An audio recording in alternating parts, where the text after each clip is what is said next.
नमस्कार, आप देख रहे हैं IND स्पेशल। आपके साथ मैं हूं नाज़नीन नकवी। लोग कोरोना काल में बेहद परेशान रहे, आर्थिक तंगी से जूझते रहे और अब भी आर्थिक तंगी कहीं ना कहीं मानसिक रूप से लोगों को परेशान कर रही है। लेकिन इस बीच स्कूल शिक्षा मंत्री इंदर सिंह परमार के विवादित बोल सामने आए हैं। बता दें आपको कि अभिभावक जो कोरोना काल में आर्थिक तंगी से जूझ रहे हैं वो मुलाकात करने के लिए वहां पर पहुंचे, लेकिन बात यहां पर फीस कम करने को लेकर की जा रही थी। पर जो कुछ कहा गया इंदर सिंह परमार की तरफ से वो यहां पर अशोभनीय है। जब यहां पर पालक संघ के लोगों ने बातचीत की और फीस कम करने को लेकर मांग की तो यहां पर मंत्री ने कहा कि मरना है तो मर जाओ। तो अंदाज क्या कुछ था, किस तरीके से ये पूरी बातचीत हुई, वो पहले सुनवाते हैं। सर, हम यहाँ के नागरिक हैं सर, आप ये गलत बोल रहे हैं सर। सर्वे चल रहा है। मर जाए साहब, मर जाए साहब, लेकिन मर जाए साहब, मतलब मंत्री साहब का कहना आप मरो, कुछ भी करो, हम कुछ भी। तो स्कूल शिक्षा मंत्री हैं इंदर सिंह परमार, विवादित बोल सामने आए हैं। पालक संघ के लोग मुलाकात करने के लिए पहुंचे थे, फीस कम करने की मांग को लेकर बातचीत कर रहे थे। लेकिन इस बीच जब पालक संघ का गुस्सा सामने आया, उनकी मजबूरी सामने आई और उन्होंने कहा कि क्या करें साहब, मर जाएं, तो जवाब में यह कहा गया कि मर जाओ। लेकिन समाधान को लेकर या किसी तरह के आश्वासन को लेकर स्कूल शिक्षा मंत्री ने कोई जवाब नहीं दिया है और इसे लेकर अब सियासत भी लगातार बढ़ रही है। कांग्रेस यहां पर हमलावर है और कांग्रेस का कहना है कि स्कूल शिक्षा मंत्री को इस्तीफा दे देना चाहिए। इसके लिए अब कांग्रेस प्रदर्शन की बात कर रही है, कांग्रेस सवाल खड़े कर रही है और स्कूल शिक्षा मंत्री के इस तरह के बोलों को विवादित बता रही है। सुनवाते।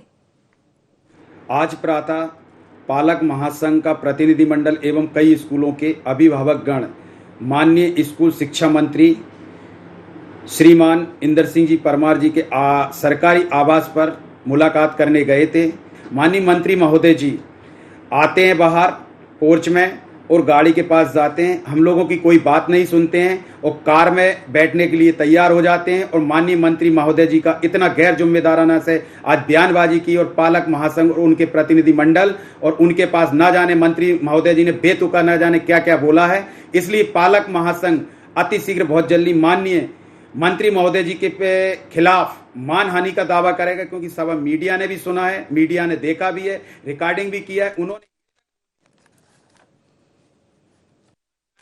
बड़ा ही बेशर्मी भरा कृत्य स्कूली शिक्षा मंत्री का सामने आया है कि किस प्रकार राहत की मांग को लेकर पालक संघ उनसे मिलने जाता है तो कैसा गैर जिम्मेदाराना रवैया अपनाते हैं। किस प्रकार से उन्होंने पालक संघ के लोगों को कहा कि जो करना हो करो, आंदोलन करना हो करो, मरना हो तो मर जाओ, हमें कोई फर्क नहीं पड़ता। और किस प्रकार से अपने सुरक्षा गार्ड से उन्हें धक्के दिलवाए। निश्चित तौर पर यह पूरी प्रदेश की राजनीति को कलंकित करने वाला काम है और इसको लेके तत्काल प्रदेश के मुख्यमंत्री शिवराज सिंह चौहान को प्रदेश की जनता से उन पालक संघ से माफी मांगना चाहिए और इसको लेके स्कूली शिक्षा मंत्री को तत्काल पद से हटाया जाना चाहिए। नहीं, कुछ पालक उनसे मिले हैं फीस के किसी इशू को लेकर, तो उन्होंने उनसे ये कहा है कि आप रुकिए, मैं इसका अध्ययन करा के फिर आपको जवाब देता हूं। तो लोग ये कहने लगे कि आप मर जाएं क्या था, तो उन्होंने ये कहा कि क्यों मरो, मैं अध्ययन करके समस्या का समाधान करूंगा। यह है विषय।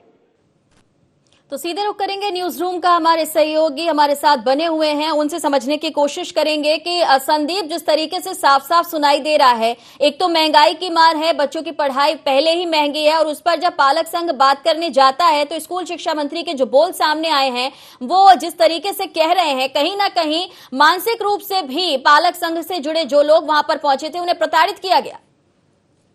बिल्कुल, देखिए जिस तरह से यहाँ पर विवादित बयान आया तो इस बात में कोई शक नहीं कि यहाँ पर इंदर सिंह परमार यानी कि जो स्कूल शिक्षा मंत्री है उन्होंने विवादित बयान तो दिया है। उन्होंने जिस तरह से कहा है कि जाओ मर जाओ, यहाँ पर दरअसल पे पालक शिक्षक संघ के लोग गए थे। जो स्कूल की फीसें बढ़ी हैं क्योंकि पहले भी कोरोना संक्रमण काल रहा और लॉकडाउन रहा, बच्चे स्कूल नहीं जा पाए, लेकिन लगातार स्कूलों की जो फीसें रही वो फीस भरनी पड़ी लोगों को। और एक बार फिर से अभी भी स्कूलें लॉक ही हैं, जो अभी गाइडलाइन आई है तो जुलाई से भी स्कूलें लॉक रहेंगी। लिहाजा इसीलिए पालक संघ के लोग वहां पर गए थे अपनी शिकायत दर्ज कराने और वहां मांग करने गए थे कि जो स्कूल की फीस है वो बढ़ाने के बजाय उसको बल्कि और कम किया जाना चाहिए। लेकिन वहां पर शिकायत सुनना तो बहुत दूर की बात है। जब स्कूल शिक्षा मंत्री अपनी गाड़ी में बैठने लगे और उन्होंने कहा कि जाओ मर जाओ, तो वो कहीं ना कहीं एक बड़ा विवादित बयान रहा। जिस तरह से एक सीधी सी कहावत है कि डॉक्टर के पास जाए जख्म दिखाने और वो उल्टे नमक छिड़क दे उस जख्म में, तो यहाँ पर कुछ इसी तरह से देखने को मिला है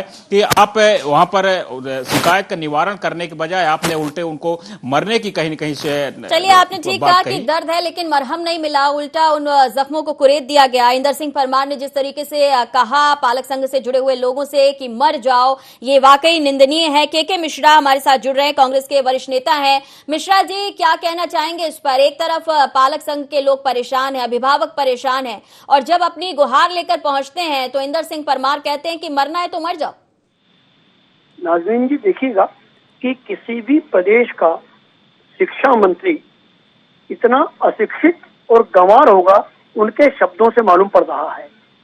पहले ही इनकी सरकार 1,27,000 लोगों से अधिक निर्दोषों को मौत के घाट उतार चुकी है मिसमैनेजमेंट की वजह से। इतने लोगों को मारने के बाद भी यदि शिक्षा मंत्री का पेट नहीं भर रहा है और पालक संघ से कह रहे हैं कि मरना हो तो मर जाओ, तो अपने आप में एक बहुत बड़ा समाज के प्रति उनका अपमानजनक रवैया है। या तो मुख्यमंत्री माफी मांगे या उन्हें अपने पद से हटाएं। देखिए, इसमें जो अध्यक्ष हैं पालक संघ के, वो कह रहे हैं कि मानहानि का केस करेंगे। कांग्रेस की तरफ से भी कहा जा रहा है कि आप प्रदर्शन करेंगे, आप इस मामले को उठाएंगे। तो क्या कुछ आप पालक संघ के फेवर में जाकर उनको मदद मिल सके, इसके लिए आप सरकार से बात करेंगे या प्रयास करेंगे? बिल्कुल, न केवल हम बात करेंगे, उन्हें कानूनी मदद की गुहार यदि वो करेंगे तो हम कानूनी मदद भी उनको उपलब्ध कराएंगे। किसी भी मंत्री को जो जनता के वोटों से इस ओहदे तक पहुंचे हैं, उनको ऐसी बदतमीजी करने का अधिकार नहीं। मैं बदतमीजी शब्द को उपयोग कर रहा हूं क्योंकि मैं खुद यह सुनकर उद्वेलित हूं। चलिए, संदीप हमारे साथ हैं। संदीप, ये कहा जा रहा है कि अगर कानूनी मदद की जरूरत पड़ती है तो वो भी ली जाएगी इस मामले में, और जो परेशान हैं, जो पेरेंट्स चाहते हैं कि फीस में कमी हो, निजी स्कूलों की मनमानी रुके, उसके लिए कांग्रेस अब साथ देगी।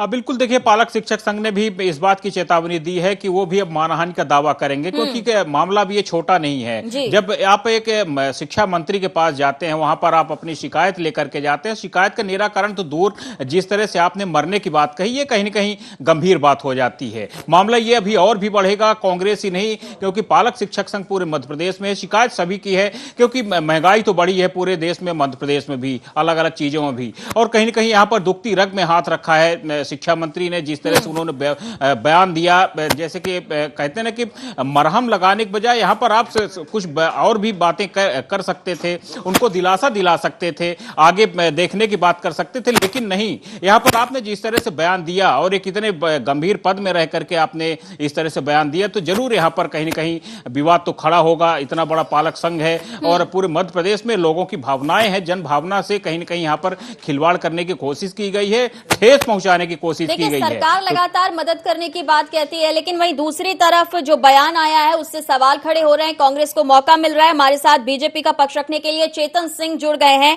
चेतन जी, बहुत बहुत स्वागत है। नमस्कार। चेतन जी, स्कूल शिक्षा मंत्री इंदर सिंह परमार जब वहां मिलने पहुंचते हैं पालक संघ के लोग और बात करते हैं कि निजी स्कूलों की मनमानी रोकी जाए, फीस कम की जाए, उनको जवाब मिलता है कि मरना है तो मर जाओ। देखिए, लोकतंत्र में बहुत ही शालीनता के साथ किसी भी बात का जवाब दिया जाता है। माननीय मुख्यमंत्री जी हमारे इस मामले में आइकॉन लीडर हैं और माननीय मुख्यमंत्री जी के दिशा निर्देश पर ही हम सब कार्यकर्ता, हम सब नेता काम करते हैं। और जिस प्रकार माननीय मुख्यमंत्री जी का गरीबों को लेकर के भाव है वो किसी से छिपा नहीं है। उनकी माननीय मुख्यमंत्री जी का व्यवहार भारतीय जनता पार्टी की ताकत है, यही हमारा विचार है, यही हमारी परंपरा है। लेकिन ये विचार जो है सर, इंदर सिंह परमार जी के बयान से मेल नहीं खा रहे। निश्चित रूप से पंडित दीनदयाल उपाध्याय जी के उस सपने को साकार करने के लिए हम काम करते हैं कि समाज के अंतिम व्यक्ति का उत्थान हो, उससे मेल कहीं से भी इनका जो वक्तव्य है मेल नहीं खाता है।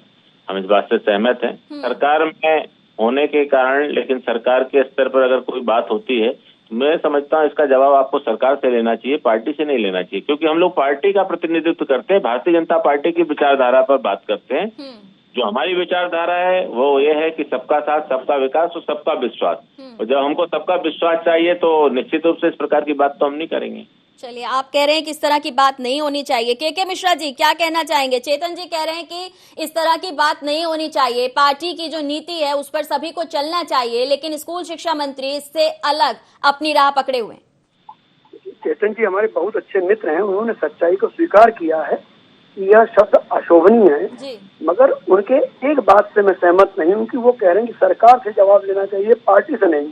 चेतन जी, पार्टी ही सरकार को बनाती है, तो पार्टी उससे बच नहीं सकती। और कम से कम आप जैसा व्यक्ति जो साहस से बोलने का आदी है और साहस के साथ बोलता है, उनके मुंह से यह बात अच्छी नहीं लगती। जो गलत है, आपने कहा गलत है, मगर उसके प्रति पार्टी जो हमेशा सरकार को बचाती है, और पार्टी ही सरकार पर भारी होती है, सत्ता पर संगठन भारी होता है, संगठन की वजह से सरकार बनती है, तो उससे भारतीय जनता पार्टी का संगठन बच नहीं सकता है। चलिए, संदीप का रुख करना चाहूंगी। संदीप, चेतन जी जिस तरीके से जाहिर है कि बहुत अच्छे वक्ता हैं, उन्होंने जिस तरीके से सरकार का पक्ष रख दिया, पार्टी की बात कह दी, गलत भी ठहरा दिया और सही बात को भी जस्टिफाई कर दिया, लेकिन कैसा देखा जाए, क्या ये मामला जब अब सियासत में आएगा, जैसे कि पालक संघ कह रहे हैं और जैसा कि कांग्रेस कह रही है, और खुद वो लोग जो इस वक्त परेशान है वो चाहते हैं कि मदद मिले, तो कहीं ना कहीं ये मुद्दा सुर्खियां बटोरेगा? बिल्कुल, देखिए सुर्खियां बटोरे का बड़ा मामला है, जन भावनाओं से जुड़ा मामला है, क्योंकि खासतौर से अगर बच्चों के भविष्य से बात होती है तो यहाँ पर लोगों की भावनाएं जुड़ती हैं। यहाँ पर कहीं न कहीं जिस तरह से ये बयान आया है तो उसके बाद भारतीय जनता पार्टी अब बैकफुट पर है। अब यहाँ पर स्वीकार तो कर सकते हैं, लेकिन ज्यादा कुछ भारतीय जनता पार्टी के नेता कुछ बोलने की स्थिति में नहीं है। अभी हम कुछ देर पहले भारतीय जनता पार्टी प्रदेश कार्यालय में ही थे, वहां पर भी हमारी कुछ नेताओं से और कुछ अन्य प्रवक्ताओं से भी बात हो रही थी, तो वहां भी लोग दबी जुबान पे स्वीकार तो कर रहे हैं, लेकिन कुछ बोलने की स्थिति में नहीं है। फिलहाल यहां पर लोग यही सोच रहे हैं कि अगला आदमी दूसरा कोई भी बयान दे इस मामले में, सभी बचते फिलहाल नजर आ रहे हैं, क्योंकि बचने की कोशिश की जा रही है, लेकिन क्योंकि अब मामला लाइमलाइट में है और देखना होगा कि इस मामले को लेकर कांग्रेस कितनी हमलावर होती है। सभी मेहमान हमारे साथ बने रहेंगे। हम रुक रहे हैं एक बहुत छोटे से ब्रेक के लिए।